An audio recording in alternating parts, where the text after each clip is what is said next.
prometido é devido e temos de volta os nossos dois aventureiros que fizeram Leiria, Dakar, já estão de volta. Tivemos muitos clientes com interesse, com muito interesse a seguir a viagem. Estamos aqui a fazer pela primeira vez também um podcast a três, então nós temos só 2 microfones, vamos lá ver como é que isto vai correr. Tenho que vender mais umas motas para ganhar para o terceiro microfone e também para a terceira cadeira. Ou isso ou o OnlyFans, vocês é que vão escolher. Então, como é que foi a viagem? Contem tudo, contem as aventuras. Há sempre a pergunta que o pessoal já deve estar ansioso de saber: quantos cabos de embreagem gastaram daqui até... Zero mesmo. Zero cabos. Zero cabos. A viagem correu bem, dentro do que era expectável para nós, já que foi planeada. Aliás, quem seguiu o Instagram viu o planeamento da viagem, que já tinha bastante tempo. Quem superou até as expectativas, e eu vou dizer superar porque realmente os problemas que tivemos, que vamos falar mais para a frente, eventualmente, foram problemas mínimos, que não são problemas. Faz parte da aventura. Sem dúvida. De resto, as motas portaram-se 5 estrelas, estão mais que aptas e passaram por condições, muito como adversas. vocês viram, condições incríveis, algumas por também algum medo da nossa parte, alguns tombos na areia, mas sempre prontas, mal se punha a moto direita, ligava-se a ignição, mesmo com a ventoinha a trabalhar, porque as temperaturas eram muito altas. 39 graus. 39? Pegavam logo à primeira, e isto depois de andar 7, 8 km em areia, bem solta, com montes de malas e tudo. A minha moto pesava à volta de 300 kg. Nada a dizer das máquinas, superaram tudo e mais alguma coisa.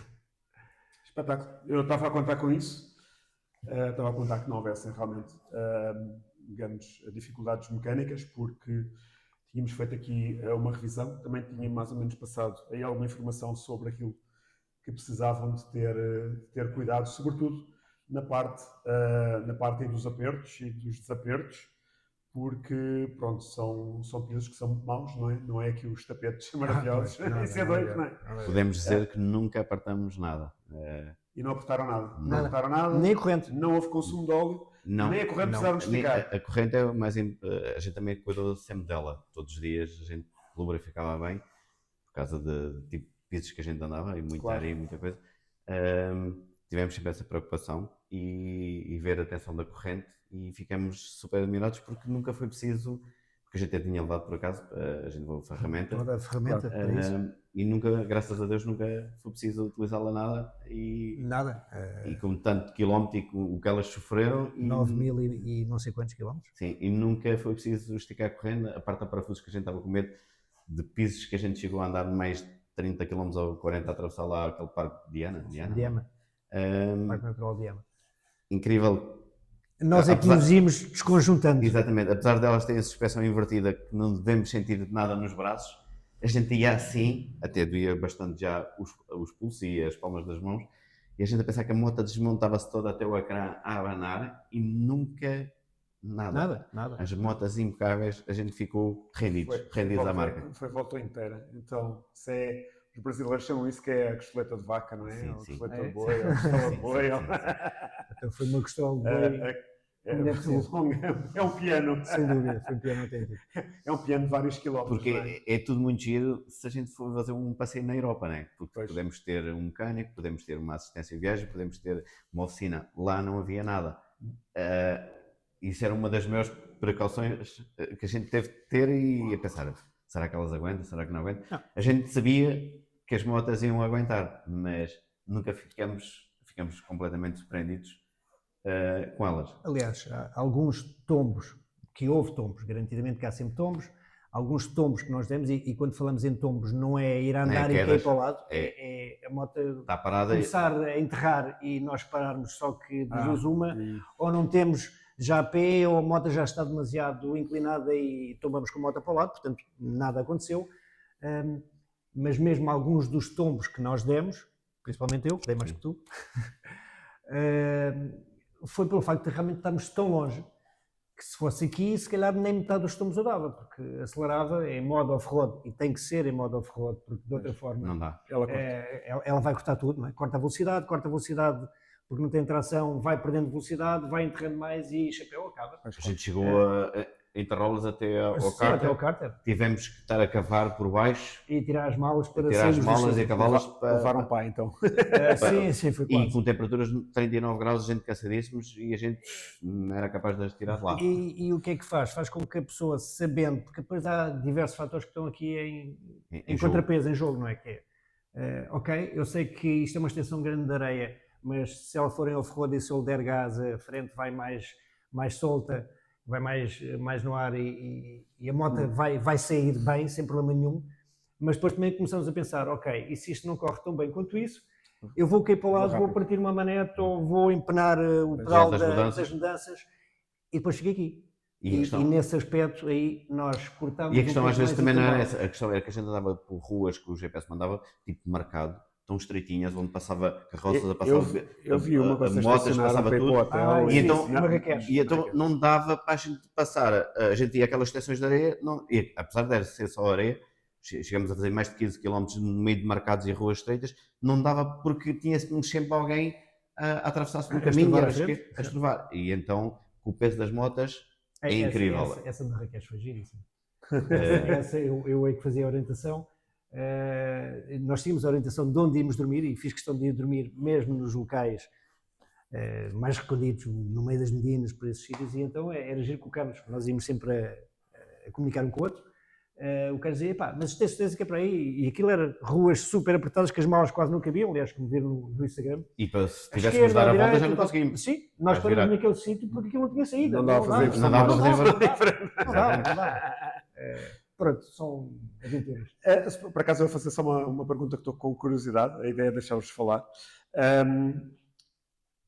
Nós temos às vezes aqui muitos clientes que vêm, muito interessados na moto, a moto suscita bastante interesse, está com um grande preço, quanto tempo não sei. Também nós estamos constantemente limitados nas vendas à quantidade de motas que vamos tendo. Neste momento, quem estiver no mercado que se apresse, porque nós já temos motas marcadas para receber no mês de agosto e ainda estamos em abril. Então, quando os espanhóis geralmente dizem agosto, é setembro ou outubro, porque eles nunca dizem o ano, não é? Na brincadeira vai ser março, mas não temos a certeza se é do ano corrente. Mas às vezes os clientes vêm e colocam defeitos na moto, não colocam defeitos, mas dizem, uma coisa que eles dizem é o depósito é pequeno, vocês precisaram de levar... A gente levou por precaução, porque havia muitos sítios que a gente fazia estações enormes, a gente sabia que havia bombas de combustível, não era bombas, eram uns senhores lá com uns jarricãs ou garrafões de água a vender gasolina, e muitas vezes a gente chegava lá, não havia. Porque além da viagem ter sido muito bem planeada aqui por este senhor, um ano aqui pelo meu colega, por acaso foi muito bem planeada, conseguimos cumprir todos os dias as metas, mas a nossa preocupação era todos os dias que a gente foi na crise do combustível. Pois.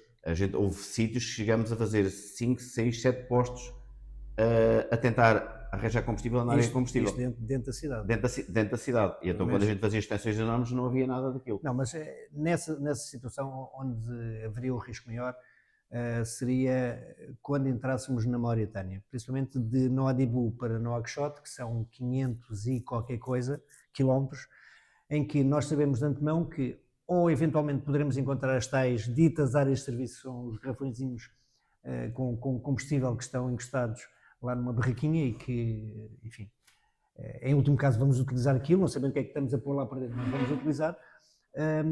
Sabíamos de antemão que havia um posto, obrigado João Luís, em Chami, que eventualmente é uma área de serviço que normalmente tem combustível, mas também para chegar lá aquilo são 270 km à volta disso. Portanto, tínhamos que saber gerir também o combustível.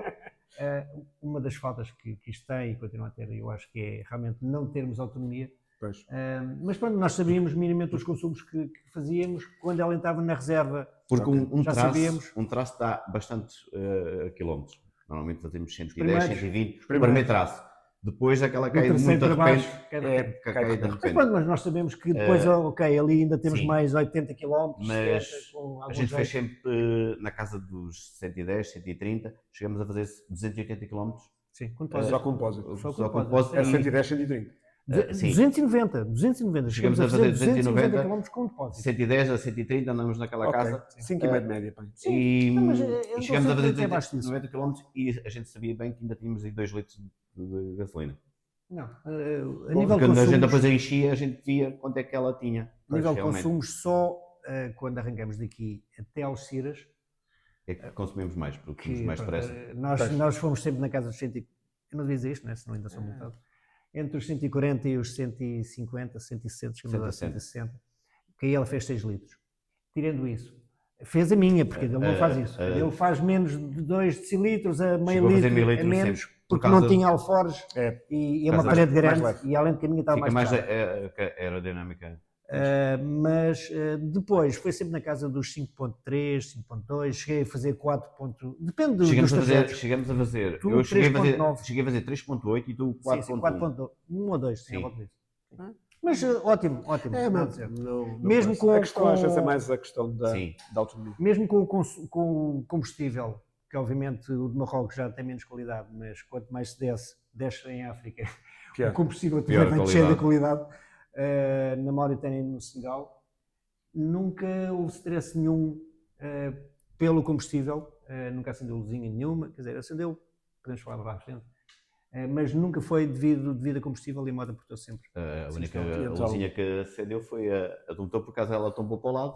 Isso é normal. Então, Sim, normal. mas depois, Passado 5 ciclos, acho eu, não é? Sim, É o que mas dizem, ou depois então passado uns quilómetros ela depois para. elas Anda aparecem. um bocado e aquilo apaga só. Sim, sim, mas e o motor o som do motor estava ótimo, temperatura bem, portanto. Aquilo dá um Nossa. erro estranho, se forem ao entrar, aquilo dá lá um erro estranhíssimo. E até aponta para outra coisa qualquer, mas é o sensor de tombo. Uma das melhores qualidades que ela tem para a nossa viagem foi ela ter o curso de controle e os punhos aquecidos. Não foi só. Não, foi só. não, Não não foi há só todos. a gente ainda estou com um tempo Eu ainda de 1 grau. escrevi uma fotografia, a primeira fotografia que eu vi, e pensei, bem, enganaram-se da estrada, de certeza que era uma fotografia com neve. Não, Sim, sim, foi no Atlas. A caminho no da Atlas. Aguadal. Foi. Ok. Tínhamos Aí neve apanhamos. por aqui. Tinha passado lá o limpa-neves, claro. Mas foi engraçado porque estava a chover e de repente começa a cair os floquinhos de neve. Muito giro. E a gente depois até parou para tirar umas fotos e Espetáculo. deitar-se lá em cima da areia. Espetáculo. Da neve. Da neve, da neve, Gelo. sim. Então é despedida neve. Foi tudo. porque ali para essa- Foi, aconteceu tudo. Quanto mais para baixo, mais sobe a temperatura, não é? Então, Sim. Os punhos aquecidos dão muito jeito e o curso de controle, a atravessar o deserto de Saara e a Mauritânia, a gente chegava a andar mais de uma hora e meia, sempre a direito, porque a gente não via o fundo. Aliás, como era o que ia fazer a navegação, houve alturas que eu olhava para lá e dizia: Carlos, passa um bocado tu agora para a frente, que já deves estar farto de estar aí atrás, passa um bocado para a frente, olha, agora tens mais 150 km até apanhares uma interseção. Mas havia estrada ou Não, era? Havia estrada, Obviamente que nós mas também- com muitos buracos, mas crateras enormes. Não, e- A gente só via carros com os pneus arrebentados, sim, coisa. sim. E bancos de areia, apanhamos uns quantos, que um deles eu até apanhei um bocado de susto que ia mais de 100, ia à volta de 100 e A moto passei um começou a banco de dançar areia, toda. a moto dançou toda. Eu ia em cima roto também, mas 5 estrelas, 5 estrelas. Em termos de preparação de viagem, qual é que foi a coisa que fizeram? Foi Eu não só fiz colocar nada. os pneus? Sim. Sim, O Carlos comprou a moto, fez a rodagem e e arrancou. Fiz os 1000 km. para que lado é que é, não é? É. Para que lado é que é Marrocos? Só trocamos os pneus, sim. São os pneus. Só os pneus. De resto, Nada Nada, mais. nada mais. Aliás, até o banco É o da banco origem. É o de origem. Para quem se queixa, dizem que ele é duro. A gente, todos os dias, entra 10 horas de condução nela. E Nunca então, nos lembramos do é- banco. É Só melhor a no gente não primeiro dia. falar em bancos. Só no primeiro dia, até Algeciras, os tais 700. Mas é normal até. Nós fomos uma até a pessoa- FNIDEC. uma pessoa de carro fazer 300 km para o Algarve, sim. começa a ler o Mas rabo. geralmente o cliente que reclama mais do banco é o que anda menos.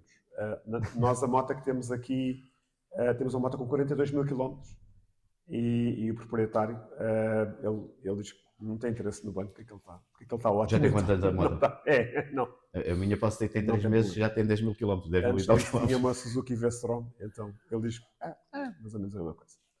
Não tem coisa. Em relação aos bancos, pois pronto, era suposto termos aí bancos para fazerem a viagem, só que a Shadow, o importador, não entregou os bancos de março. Estamos a meio de abril, estamos a rezar para ver se vão chegar este mês ou não sei. Os clientes perguntam, mas é uma coisa que nós não sabemos responder. Assim que chegarem nós mandamos.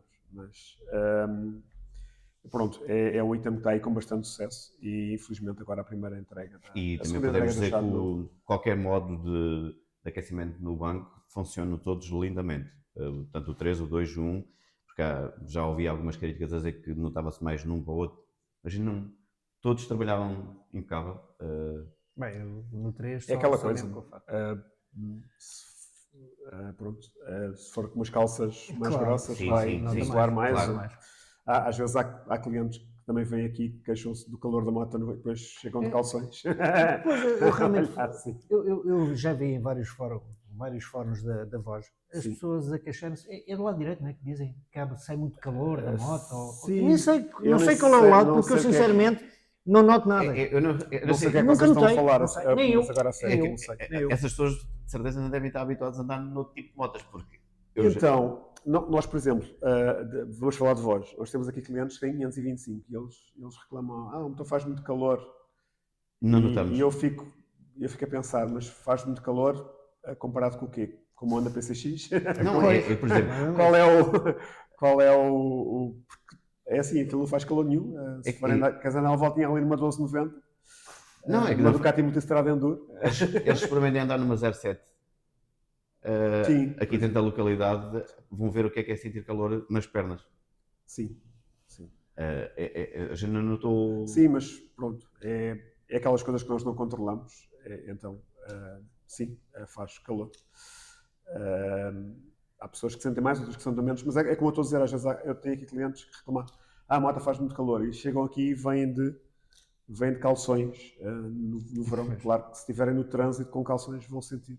Mesmo que a ventoinha ligada, não sentimos assim o calor fora do. Não percebo as críticas se falam sobre isso do calor. A moto suscita muitas críticas. Uma coisa que eu achei. Todas elas, na verdade. Sim. Há muito, nós já falámos acerca disso. Há sempre muitos haters, muitas pessoas que gostam. Pronto, às vezes nas redes sociais gera-se assim um choque de opiniões. Para o preço que está, Na eu questão acho que do está preço, eu acho fabulosa. que ia experimentar Então, a voz. Eu já experimentei muitas motas, claro que não tenho a experiência que o Costa tem, Sim. mas tenho experimentado muitas marcas devido ao trabalho que eu já tive. E digo, eu nunca senti uma moto tão equilibrada. Sim. E fácil de conduzir. Aliás, eu quando te emprestei a moto ainda tinhas a tua, sim. Foi a primeira reação. Então, em relação a isso, eu também neste momento tenho uma, estou a andar com ela. O que é que acontece? Eu acho que a moto é bastante boa. Nem bastante, é excelente. Sim, pronto. Eu sinceramente gosto bastante ali daquela que está ali. No fim da nossa viagem a gente pode dizer que a moto é excelente, sim, nunca pode dizer que é boa, é excelente mesmo. Pronto, é a moto que eu gosto mais de conduzir, mas a moto é fabulosa. A moto é assim, eu acho que, e até estávamos a falar disso agora há pouquinho quando vocês chegaram, e assim o que está aqui é uma trail, e é uma trail que foi colocada quase papel químico, a papel químico da GS 850. Inclusive com a experiência que eu tenho neste momento na minha moto, eu posso-vos dizer que os problemas que eu sinto às vezes que a moto tem, ou as necessidades de afinação que eu tenho que fazer, são em tudo semelhantes, ou iguais, ou as mesmas da GS 850, que é uma moto que eu conheço bem. Não porque aqui tenha clientes, porque é uma moto que nós temos pouco em Portugal, mas em São Paulo era uma moto que eu estava constantemente a trabalhar nela e eu conheço bem o que vai acontecer com a moto. Conheço bem as histórias das motas, acompanhei a manutenção de muitas, e eu ao andar com esta, a moto está com 13 mil km, e eu identifiquei logo ali uma ou duas coisas e eu disse, GS 850, é algo que eu tenho que fazer, e corrigi as duas situações na moto, e a moto ficou perfeita. Ao meu gosto, obviamente, se fosse de um cliente daqui, ele nem ia notar que a moto tinha tinha aqueles problemas, mas em relação em termos de ciclística, facilidade de condução, lá está a tal distribuição de pesos, tudo, o que está aqui é uma GS 850, então, aí os fanboys de outras marcas que me desculpem, mas a BMW está muito à frente de tudo o resto. Quando vocês têm o conhecimento que eu tenho de como funciona uma moto daquelas, a nível de módulos, as comunicações entre módulos, tudo isso, portanto, já um conhecimento que é profundo. Aquilo que eu vos posso dizer é que só há se calhar outra marca que está próxima, tudo o resto está atrás. Mas pronto, penso que em relação a isso, se calhar pronto, a moto neste momento é chinesa, ela está com um preço que é de combate, um preço de ataque. Os chineses querem entrar no mercado e obviamente com a facilidade que estão a dar de aquisição desta moto, estão-se a vender imensas. Ali na outra que fizeram, ali na 800, eles fizeram uma moto de sabor Teneré. Portanto, esta é, como eu costumo dizer, é a Trail Sabor GS, aquela é a sabor Teneré. Nesta eles copiaram. Não é agora argumento meu de estar a vender voz, ser vendedor voz, mas naquela eles superaram a moto que copiaram. Então, se a coisa continua, vamos em relação à embreagem, vamos ter aí os chineses a chegarem em força, como estão a chegar nos carros e a chegarem com produtos muito bons. Em relação à embreagem, algumas pessoas podem pensar assim, eles fizeram uma viagem muito grande, se calhar foram sempre a direito. Sim, houve muitos dias que foi muito a direito, mas temos dias, e que o Costa sabe, a gente chegou a andar em sítios dentro da cidade com muito trânsito, mais de 1 hora, 2 horas, sempre a utilizar a embreagem. A gente tentava com algum receio, né? Com alguns mitos dizia. Mas vamos falar sobre a viagem. Isto começou aqui quase há um ano, com o António a vir comprar a moto. Na altura ele tinha o sonho da viagem e ia fazer lá solo. E entretanto, final do ano, o Carlos colou. Eu também tinha ido, mas tinha que fazer, ia ficar aqui a trabalhar. Era bem-vindo. António, já era um sonho já há muito tempo? Já, era um sonho desde a primeira vez que eu fui a Marrocos. Na altura de BM, ainda tenho essa BM, mas pronto, eu percebi que para Marrocos chega perfeitamente, mesmo para Merzouga, mas se eu quisesse ir mais para baixo, obviamente que a RS que eu tenho não seria a moto ideal. Então adquiri esta moto, na altura quando vim cá, e disse, olha, esta moto eu estou a comprá-la só com o objetivo, por enquanto, só com o objetivo de ir até Dakar. Na altura o Miguel até achou giro e tal, e pronto, e fomos e viemos e tudo bem. Uma coisa que eu achei curioso, principalmente da Mauritânia para baixo, porque em Marrocos ainda vimos 1 ou 2 vozes para aí, mas da Mauritânia para baixo, os próprios indivíduos da fronteira, os facilitadores... Não conheciam a marca. Não conheciam a marca. E pronto, eu ia explicando, ok, olha, isto é uma chinesa, é parecida, é igual, enfim, mas é uma chinesa. Epá, isto é chinesa e tal, para Dakar, a moto é 5 estrelas. E pronto, e a moto não é conhecida ainda para aqueles lados. Espero que a partir de agora mais motas portuguesas e espanholas comecem lá para baixo. Para Marrocos. Sim, para Marrocos sim. Com moto. Aliás, eu acho que ainda não... Sem qualquer problema. Pelo que eu pesquisei, acho que ainda é a primeira vez, pelo menos do que está minimamente publicitado, seja em Facebook, seja por aí fora, é a primeira vez que uma Voz 900 faz Leiria, ou Portugal, Dakar e voltar. Tem Marrocos, já vi umas quantas, perdão-me se eu estou enganado, ou então é porque não publicitaram, mas até Dakar acho que é a primeira vez que foi 2 vozes. Agora, e o problema tem aqui mais longe, sei lá, eu prefiro não dizer onde já estou a planear ir para o ano. Opa! Porque senão vou ter problemas também em casa. Mas a esposa dele é. Será com a mesma distância, praticamente a mesma distância que nós fizemos agora, mas só de ida. E estou a ver quais as possibilidades, porque trabalho como todos nós e não vai dar para fazer, mesmo com o tempo todo de férias que eu eventualmente possa conseguir, fazer ida e volta. Portanto, em princípio será só de ida e depois ela virá de barco para cá, boa. porque de outra forma não será possível. Claro. Seria uma viagem de 17 mil quilómetros, portanto. Então, a 17, esposa do António é impecável, não acredito que ele vá ter problemas em casa. Então, enfim, não. Em termos de logística de viagem, para a Mauritânia já a coisa fica mais complicada, não é? Sim, para a Mauritânia antes tivemos que, eu tratei do meu visto e do visto dele. Obrigado, João, mais uma vez. Sim, João Luís. Pronto, eu podia tratar, mas ele no dia que esteve na minha casa a explicar-me algumas coisas que eu ainda tinha algumas dúvidas, ele pronto, ficou-se logo a tratar. Portanto, o João Luís tratou dos vistos, fizemos vistos multi-entradas, porque ganha-se dinheiro. Porque se eu fizer um visto só de uma entrada, tenho uma entrada, mas depois, e a saída, depois quando volto a entrar, tenho que fazer um outro visto, e mesmo a nível de custos é superior. Portanto, tínhamos um visto de 90 dias, com multi-entradas, podia entrar e sair as vezes que eu quisesse, sem problema nenhum.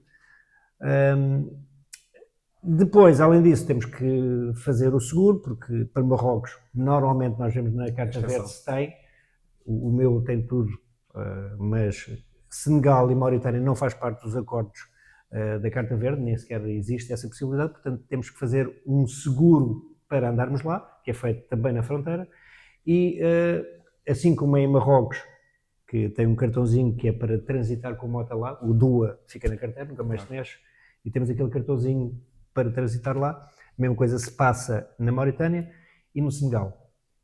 Com a diferença que, quanto mais se desce no continente africano, pior. A burocracia é muito maior. Se não tratarmos com um facilitador, que é o indivíduo que anda lá de barraquinha em barraquinha, um espaço para aí de 50 metros em terra, para tratar das coisas, entramos lá às 8, como vi alguns, entram lá às 8 da manhã e às 5 da tarde ainda vão estar lá, porque aquilo não é tratado. Portanto, nada melhor que dar alguém para tratar, nós ficamos ali um bocadinho à espera, um bocadinho, 2 horas e tal, e as coisas resolvem-se e pronto. É África, é África. Não tenho nada contra os africanos, eu gosto, adoro o país, adoro aquilo tudo. Não, é a realidade. Mas é a realidade, é assim, terá que ser assim. Houve algum stress em alguma fronteira? Não foi sempre... Desta vez eu normalmente entro sempre por Tanger e normalmente vou por Tarifa. É muito mais soft, só vão ligeiros e motas e pessoas, claro. Por Algeciras é mais complicado porque enfim, vai tudo quanto é transportes, caminhões cis+es enormes, são barcos também muito maiores e é sempre um bocado mais estressante. Desta vez nós fomos por Algeciras para lá, porque eu queria que ele também conhecesse, e em vez de irmos direito a Tanger, eu decidi, mal, mas pronto, foi uma experiência, que já não ia há muitos anos por Ceuta, e entrei por Ceuta. Foi uma complicação terrível. Mas mesmo complicado, não tem nada a ver. Depois, realmente, é a Mauritânia. A Mauritânia é terrível para se entrar na Mauritânia. Aliás, no Instagram dá para verem só como é que não é aquela fronteira e aquilo é complicado. E os carros estão lá apreendidos e ficaram lá. Isso é que nos assustava. Sim, depois não tem a documentação para sair e eles também não ajudam nada para sair. Ou perdem num papel, ficam lá. A gente viu carros de topo de gama, vimos lá, até temos na foto um Mercedes, um GLE 55 AMG e várias topo de gamas lá. Sim, franceses, estavam lá já há bastante tempo, o estado que eles estavam dos discos e os pneus já vazios. Não acredito que a pessoa não tinha dinheiro para tirar de lá o carro. Dá aí 200 mil euros para aquilo ou 300, não é? Isso nos assustava também, a gente, com algum papel, porque a gente entregava os documentos a uma pessoa, a gente estava mais, sei lá quanto tempo sem ver alguém. Se os papéis, se os documentos da moto, se o passaporte, a gente, se correu mal. Mas a fronteira, a entrada da Mauritânia, que é super gira, nós fomos direto a Guerguerat, depois temos aquela parte da terra de ninguém, enfim, é o que é, e depois é literalmente um portão azul, quando for para dar a volta, no meio do nada. Pronto. E é assim. E a partir desse momento entramos na Mauritânia e todo o entusiasmo que nós temos de Marrocos, porque Marrocos é a pérola, não digo que seja a pérola, mas é o luxo da África, pelo menos da parte que eu conheço. Daí para baixo é tudo a descer. É descer os hotéis, é descer a qualidade de vida, a pobreza extrema. Na Mauritânia, só para terem a mesma ideia, não há caixotes do lixo, ninguém, Sim, ninguém limpa o lixo, é garrafas, até no deserto a gente ficava tanto lixo, mas dentro das cidades era lixo amontoado, cheio de bichos, cheio de coisas, é pobreza. É o que é. Partes interessantes. Dáquila É muito giro. é espetacular. Nós cá em Portugal não temos a sorte de podermos andar pela praia de Mota, não é? Sim. Lá tudo bem. Lá tudo bem. Andamos quilómetros Cá, e quilómetros somos logo. em Dáquila, junto. É uma zona que é bastante turística, que é muito utilizado pelo pessoal que faz kitesurf, porque é uma língua do Atlântico que entra ali, é tipo quase Foz do Areia, para quem conhece. Só que muito mais calmo, a água até fica quente, a água é impecável e é uma zona muito ventosa. E então o kitesurf para eles aquilo é ótimo. É espetacular, é uma zona muito turística, aquela parte ali da praia. Epá, nós andamos quilómetros e quilómetros pela praia. Dentro de água. Este até foi andar mesmo junto à beira-mar. Andar dentro de água e na areia. Pronto, foram experiências que... A areia é mais dura cá, não? Sim, um bocado, mas para entrar, para ir até essa zona, temos areia normal, que só os jipes é que andam lá, não é? Tirando os jipes, também aos automóveis não vou para lá. Mas pronto, nós com isto a gente brincávamos, aí podíamos brincar um bocadinho. Pronto, tirando essas situações, houve uma vez uma super curiosa, também no deserto do Saara, porque a gente fizemos quilómetros e quilómetros e quilómetros sem ver nada, sem ter uma sombra, e quando chegava a hora do almoço, minimamente a gente olhava e tal, dizia, pá, olha, já é 1h30, quase 2 horas, o que é que achas para a gente parar para comer alguma coisa e tal? A emenda era sempre a mesma. O almoço era sempre a mesma, uma lata de sardinhas com pão e água quente, claro, já não tínhamos água de outra forma, ou uma lata de atum. A emenda não variava muito disto. E então vimos uma sombrazinha, que era uma árvore, que havia 50 metros fora da estrada, porque para atravessar o deserto, tirando, enfim, quem faça muito off-road, é a única estrada que há, e a estrada é boa. Tirando assim uma zona ou outra menos boa, mas normalmente a estrada é boa. Então decidimos, ok, a gente vamos até aquela sombra, com árvores que são giríssimas, que à distância são muito bonitas, mas quando chegamos lá tem picos assim deste tamanho que uma pessoa precisa ter cuidado naqueles locais. Mas pronto. Então ele, como tinha a moto mais leve, ele decidiu arriscar e foi até lá, foi na boa, chegou, parou lá e disse, pá, Costa, pá, esquece, pá, não venhas para aqui porque tu vais almoçar e a gente não vamos conseguir tirar as motas daqui. Pronto, a gente almoçou na boa, ele veio a moto para lá mesmo. E ele arriscou a mesma? Fomos na boa e tal, almoçamos, estamos melhor, ok, então mas agora vamos tirar as malas todas das motas, vamos levar as motas junto à estrada e vamos lá tentar tirar as motas daqui. A minha atascou. A minha chegou uma altura que atascou, foi a tal situação. Foi quando ficou até ao... Foi.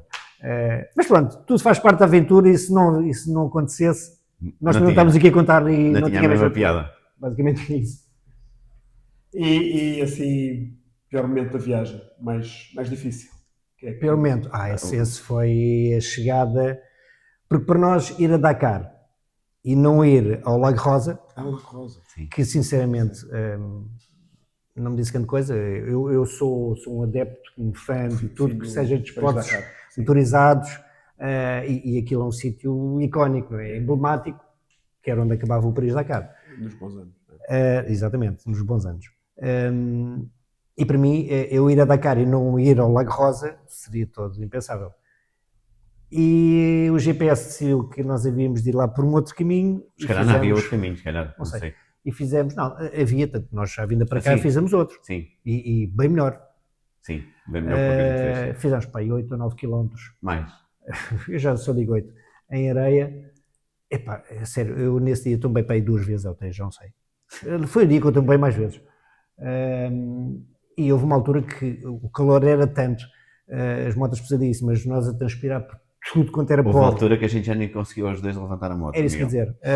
A minha moto tombou e nós os dois fomos lá para conseguir levantar e ele já estava a passar e eu, pá, tem calma, não consegues levantar, deixa estar descansar que a gente também descansa. Encostamos a um cantinho, deixamos estar ali um bocadinho para o cérebro oxigenar melhor, para pensar.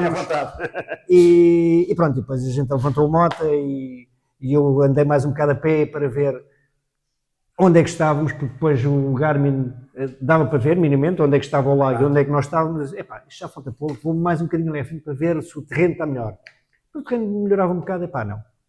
Agora não vamos voltar para trás, até porque voltar para trás a gente nem sabia de onde é que tínhamos vindo. Porque aquilo era só ruazinhas, para um lado e para o outro. Depois as pessoas diziam assim, porque o GPS não começava a dar, dizia, olha, passa por ali. Depois outro dizia, não, é por ali.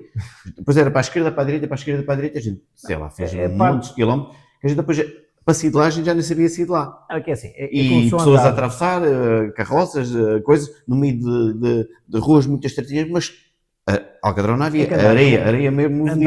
Andar era complicado com o peso uma scooter.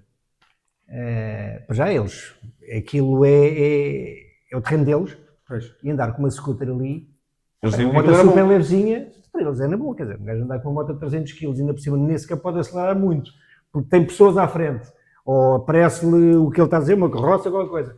O gajo não pode acelerar muito, se não acelera muito, a moto também não avança, não progride, não é? Então, e depois aquilo não era só direita, era viramos para a esquerda, depois vira para a direita. Sim. Não. Tiramos a fotografia, está no Instagram. Nós lá ver uma Coca-Cola, lá no lago. E depois viemos por um outro caminho, que esse sim já era bem melhor, esse não houve grande stress. Aliás, esse caminho, nem o Google Maps, nem o Garmin, nenhum instrumento conhecia aquela estrada. É uma estrada nova, que fizemos mais 50 km à volta disso. Ainda hoje?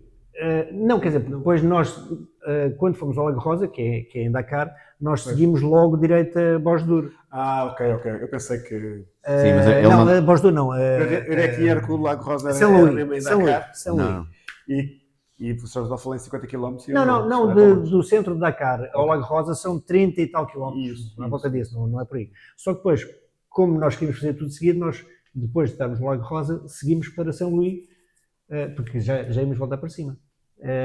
E então é uma estrada, nós fizemos mais quilómetros, mas em piso bem melhor. Mas antes de chegar ainda apanhamos também... Sim, claro. Se a gente fosse contar tudo que ele tinha aqui uma reportagem para 2 dias, não era para tão pouco. Mas tirando isso, depois de uma estrada nova, impecável, andamos para aí 50 km naquela estrada, e nenhum dos aparelhos marcava aquela estrada, não existe, nem o Google Maps, nem o Waze, nada, zero. Mas foi por indicação de um soldado no parque, lá num parque que disse, e seguimos aquela estrada na boa. Fomos sem orientação, mas sempre com, bem, ok, nós estamos a ir para cima, deve ser por aqui. Se tivesse a autoestrada mesmo com portagem cara... não, até as portagens lá são baratíssimas. Pagava alegremente, não queria voltar. Essa era outra parte gira, porque eu é que levantava sempre o dinheiro. Esse era um problema todos os dias. A gente, as caixas multibanco, muitas não davam para levantar dinheiro. E depois as comissões que se pagam, porque aí foi burro, não tratei do cartão. Depois eles não aceitavam no cartão.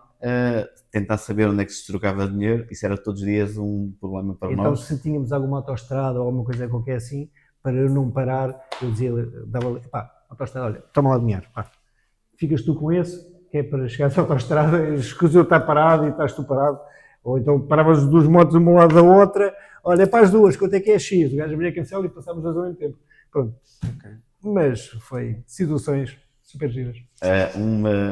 Uma das coisas melhores que eu gostei foi beber o café em Marrocos.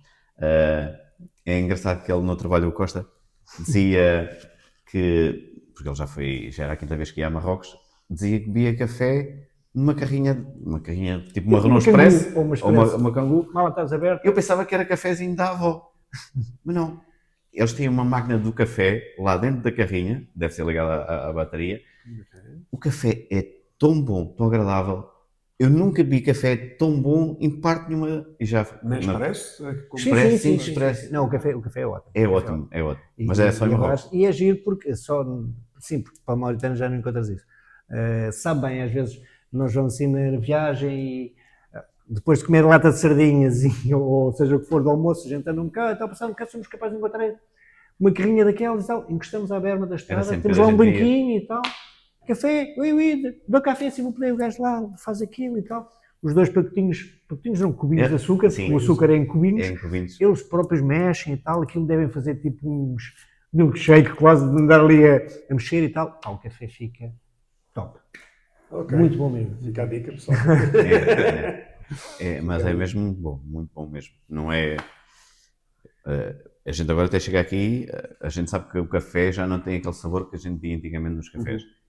Muitas pessoas não sabem tirar o café e a qualidade do café também está péssima, mas aquele café, aqueles lotes, é muito bom Temos mesmo. um cliente que é aquele grande café, então temos que começar a pedir-lhe umas recomendações de lotes. Eu agora que olho para esta moto, Sim. eu sou um gajo que adoro ter a moto sempre Limpinha. Sou picuinhas com as coisas, gosto de ter as coisas sempre limpas. RS está sempre. Tudo. Sempre. O dele é tudo. Brilha. Carro, tudo. Mas eu agora até me estava, até tive esta semana toda com a moto na garagem praticamente e trouxe agora aqui. Mas esta sujidade toda, esta imundice que a moto tem... É patino. É história, é aventura, não é da volta ao quarteirão que andei pela serra, não é. Tudo isto tem história e isso para mim, pá... Então, eu estava a sugerir nós invernizarmos assim como Não, porque na próxima ela vai ficar igual ou se calhar então é capaz de ficar. Então, a parte boa é sujar a moto.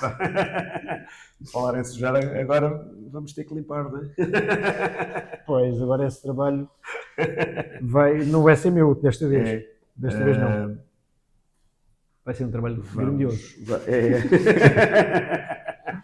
Então, depois da tempestade de areia que nós apanhamos... Apanharam a tempestade de areia também. Nesse dia da tempestade de areia foi um dia duro. Foi um dia duro porque essa foi gira. A gente de manhã, não havia dia nenhum... Marrocos. Já em Marrocos. Não havia dia nenhum que a gente tivesse uma peripécia qualquer. Era raro o dia que a gente tivesse uma...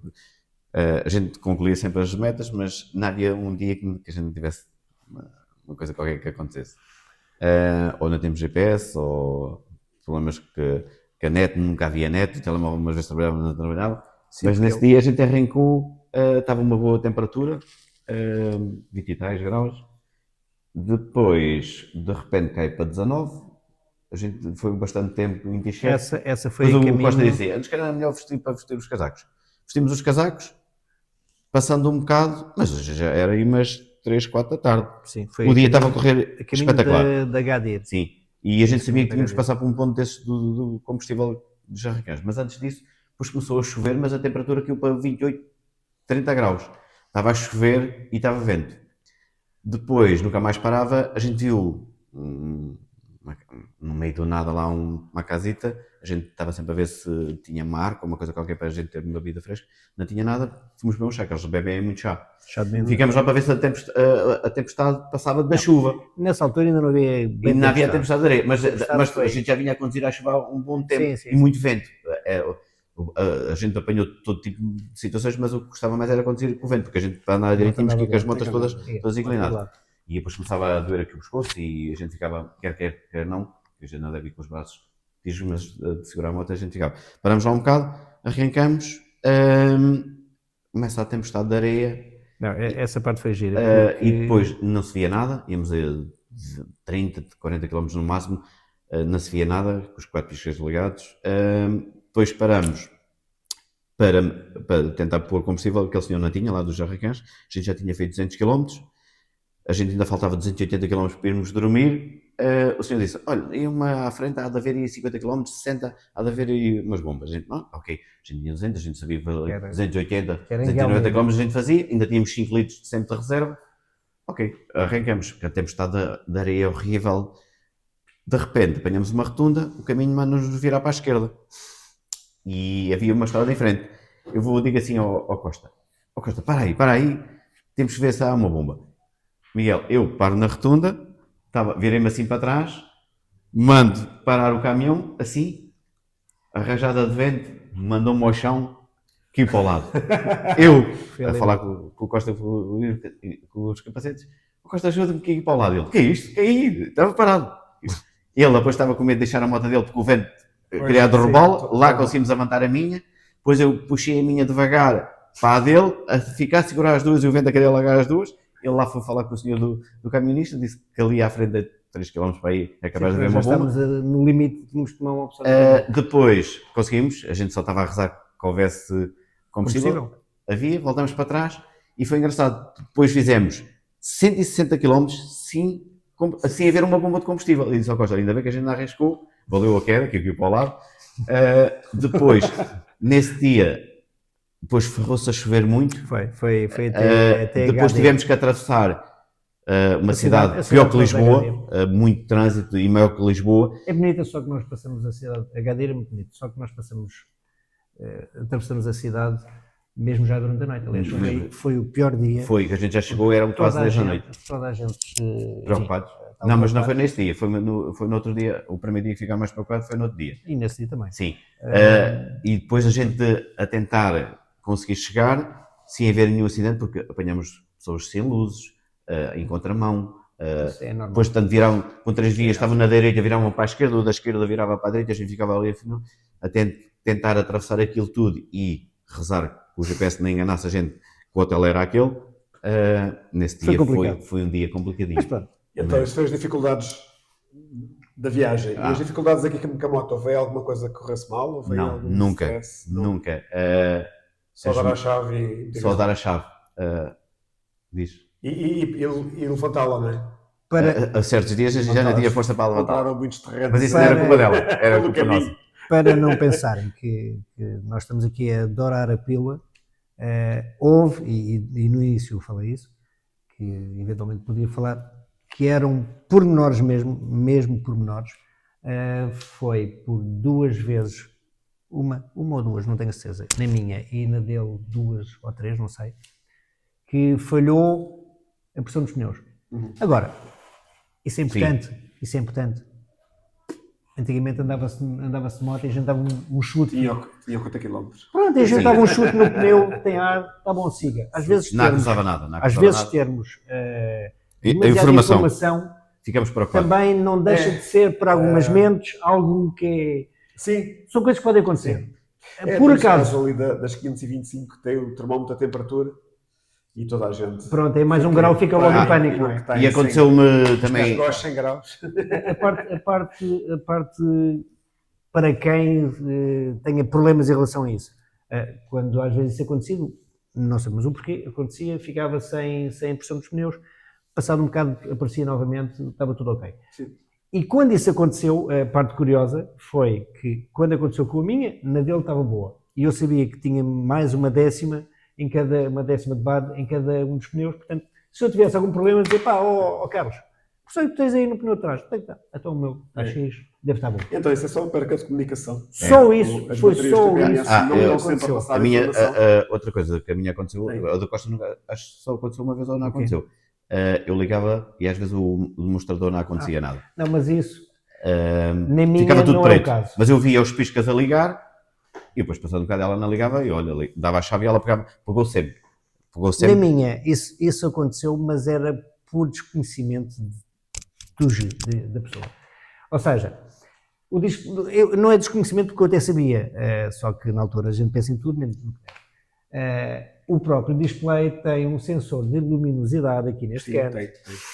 Eu é que ao princípio o pó é tanto dentro, portanto, em todo o display, que o que é que a moto ou o que é que o sensor vai dizer? Ok, isto é noite.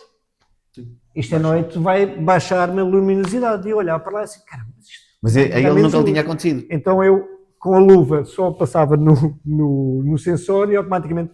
Porque houve 2 dias, que não aparecia nada no visor. Ficava preto. Houve uma vez ou duas que a gente parava e punha e não aparecia. Eu comentei isso e olha, a minha está boa. E depois houve outra situação, e ela já tinha ali no display, e eu disse ao Costa, a minha agora nisto, que já tinha estado a pôr a trabalhar, não aparecia nada no visor, e estava completamente escuro. E disse, isto está a perder a força.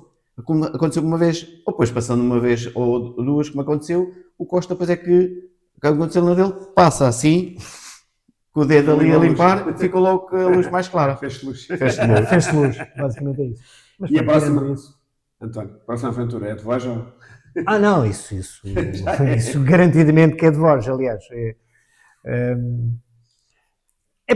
Eu sou uma pessoa que gosto de ter sempre o que é suposto, e aqui digo, e hoje em dia com toda a certeza, o que é suposto ser inferior. porque gosto de andar com o que é inferior ao pé daqueles gajos que têm o que é melhor, o que supostamente é melhor. E gosto de andar e gosto, eu faço competição comigo próprio, basicamente eu sou assim. E dá-me um gozo enorme quando vejo que eu, com algo que é inferior, ando o mesmo que aquele, ou até supero aquele. Isso dá-me um certo gozo. E à altura, quando comprei, e para a maior parte das pessoas isto é algo inferior em relação às marcas premium, sim, temos que ser realistas.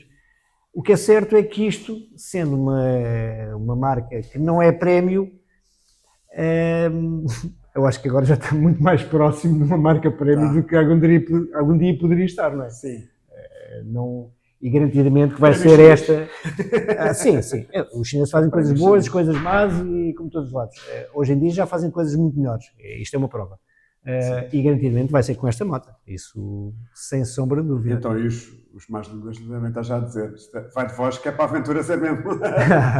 Duplamente aventura. Não, é pá. Penso que em relação a isso ficou provado que a moto é uma moto igual às outras todas, não sei. Porque é que as pessoas às vezes também têm tanta coisa. Desde que tenham uma boa assistência pós-venda. Sim. E que seja bem montada. Sim, que seja bem montada. Portanto, para não dar logo problema. Muitas dão problemas, mas sim. Andei carregado a levar peso nas malas com cabos de embreagem, com ferramenta para esticar correntes. Para nada. Nunca estiquei corrente, não foi preciso, só foi lubrificada. E pela com cara também não está muito bom. litros de óleo, não está muito mal, não. Com um litro de óleo e tudo. Se eu soubesse, tinha deixado tudo em casa. Nós, penso que é um cliente nosso, até ele com 8.000 km saltou-lhe a corrente. Sim. Foi sim. Qualquer coisa assim. Só que ele não esticou, pronto. Então, claro, postou nas redes sociais e foi logo. Mas ele na altura, até quando postou, ele até disse, se não estou em erro, ele até disse que foi um bocado culpa dele por não ter esticado, assim, acho eu. Se foi o Bruno, que sim. Eu não quis dizer o nome, eu percebi. Eu não conheço pessoalmente, mas vejo que ele está muitas vezes lá. Sim, foi claramente porque ele não esticou a corrente. Mas isso também são coisas que podem acontecer. Se formos a quem anda de moto deve verificar sempre, antes de andar de moto, ver a pressão dos pneus, ver o estado da corrente. Se formos a qualquer forma. Muita gente não tem esses, sim, claro. Mas se formos cuidados, e muitas vezes nós apanhamos aqui a moto, às vezes até se torna um bocado chato, porque a pessoa veio cá, perguntou quanto é que era a revisão, quanto é que, pronto, vimos que havia ali um cuidado em estudar os custos da moto. E depois, em 10.000 km, torra um kit completo de transmissão que dura 30.000. Então, pronto, mas lá está. É preciso cuidar. Isto é como muitas outras coisas na vida, não é? Se não cuida, pronto, claro. Vai ter que pagar depois o preço de uma manutenção que tem que ser já corretiva, não é? Substituição de peças que poderiam durar mais tempo. Então pronto, a máquina está aprovada. Cá estaremos para o ano para ver então essa aventura. Agora é a pior parte. Antes de dizer, não é? As pessoas podem pensar assim, uma voz ir a Dakar e vir, sorte não ter problemas. Agora, duas vozes irem e virem as duas sem problemas nenhuns, acho que isso não é coincidência, não é? Não, é mesmo dizer que a marca é boa. Sim, não, a marca é boa, a moto tem fiabilidade. Claro, temos neste momento já muita gente a andar e vai haver sempre problemas, há sempre falhas de controle de qualidade, até porque pronto, é uma marca que é nova, às vezes, sei lá.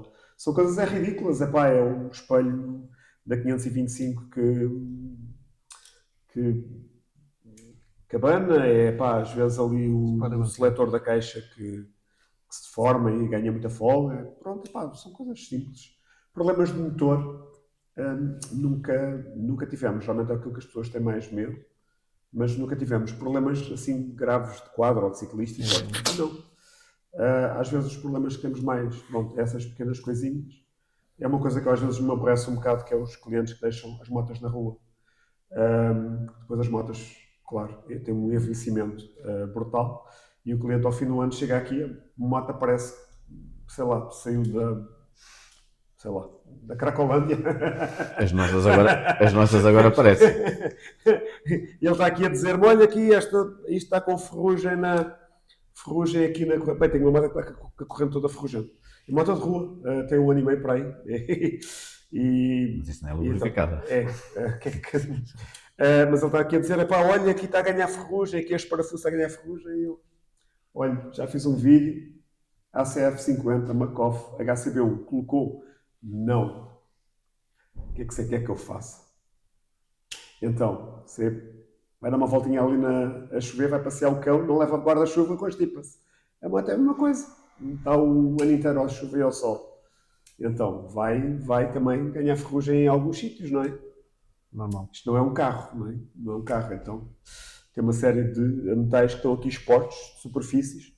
Muitas delas estão tratadas, mas, a gente sabe como é que é. A água, o sol, portanto, são agentes oxidantes. Então, pronto, há que cuidar, que é para não, para manter, não é? Porque depois também, quando quiserem vender a moto, ela vai valer menos, se tiver com mau aspecto. Vocês já sabem isso, vocês quando vão comprar. Sim. Se vem aqui, se tem uma moto que está aí com risco ou com coisa qualquer, a pessoa já diz, não, essa não quero, isso está feio. Pronto. Então, é assim que as coisas funcionam e pronto, penso que é uma coisa que é fácil de entender e também é de conhecimento de todos. Então, cuidem. Se não querem cuidar, tem alguém para cuidar. Hoje em dia temos tudo, basta ter dinheiro, está tudo inventado, então há produtos para cuidar da moto e também há pessoas que fazem esse serviço, é uma questão de fazerem, sobretudo antes do inverno. Então, como eu estava a dizer, agora é a pior parte, agora vamos fazer a revisão. Agora é que vai ser a prova dos 9. Agora vai ser o trabalho de Miguel.